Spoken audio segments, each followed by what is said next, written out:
ডিম অত্যন্ত পুষ্টিকর। এটি প্রোটিনের একটি সম্পূর্ণ উৎস যা শরীরকে শক্তি সরবরাহ করে। ডিমে কোলিন থাকে যা মস্তিষ্ক এবং স্নায়বিক স্বাস্থ্যের জন্য প্রয়োজনীয়। ডিম ভিটামিন বি12, ভিটামিন ডি, সেলেনিয়াম এবং আয়োডিনে সমৃদ্ধ। কিন্তু এত উপকারিতা থাকা সত্ত্বেও কেউ কেউ এটি এড়িয়ে চলেন। ডিম খেলে তাদের পেটে সহ্য হয় না বলেই এমনটা করেন। এগ ইনটলারেন্স বলতে এমন অবস্থা বোঝায় যেখানে পাচনতন্ত্র ডিম প্রক্রিয়া করতে লড়াই করে, যার ফলে পেটে ব্যথা, ফোলাভাব, গ্যাস, ডায়রিয়া এবং বমি বমি ভাবের মতো গ্যাস্ট্রোইন্টেস্টাইনাল লক্ষণ দেখা দেয়। বিশেষজ্ঞদের মতে এই লক্ষণগুলো সাধারণত ডিম খাওয়ার কয়েক ঘন্টা পরে দেখা দেয় এবং ডিমে পাওয়া নির্দিষ্ট প্রোটিনগুলো সঠিকভাবে হজম করতে না পারার কারণে এটি ঘটে। কিন্তু মনে রাখবেন, এগ ইনটলারেন্স এবং ডিমের অ্যালার্জি দুটি আলাদা বিষয়। ডিমের অ্যালার্জি ইমিউন সিস্টেমের সাথে জড়িত, যেখানে শরীরের ইমিউন সিস্টেম ভুলভাবে ডিমের প্রোটিনগুলোকে ক্ষতিকারক হিসেবে চিহ্নিত করে এবং প্রতিক্রিয়া হিসেবে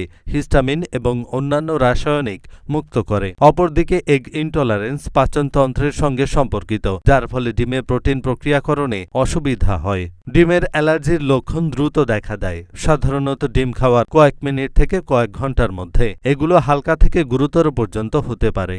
অন্যদিকে এগ ইনটলারেন্সের লক্ষণ সাধারণত ডিম খাওয়ার কয়েক ঘন্টা পরে দেখা যায়। এর মধ্যে প্রাথমিকভাবে গ্যাস্ট্রোইন্টেস্টাইনাল উপসর্গ যেমন পেট ফাঁপা, গ্যাস, পেটে ব্যথা, ডায়রিয়া এবং বমি বমি ভাব দেখা দিতে পারে। অন্যান্য লক্ষণ হিসেবে ক্লান্তি এবং মাথা ব্যথা যোগ হতে পারে।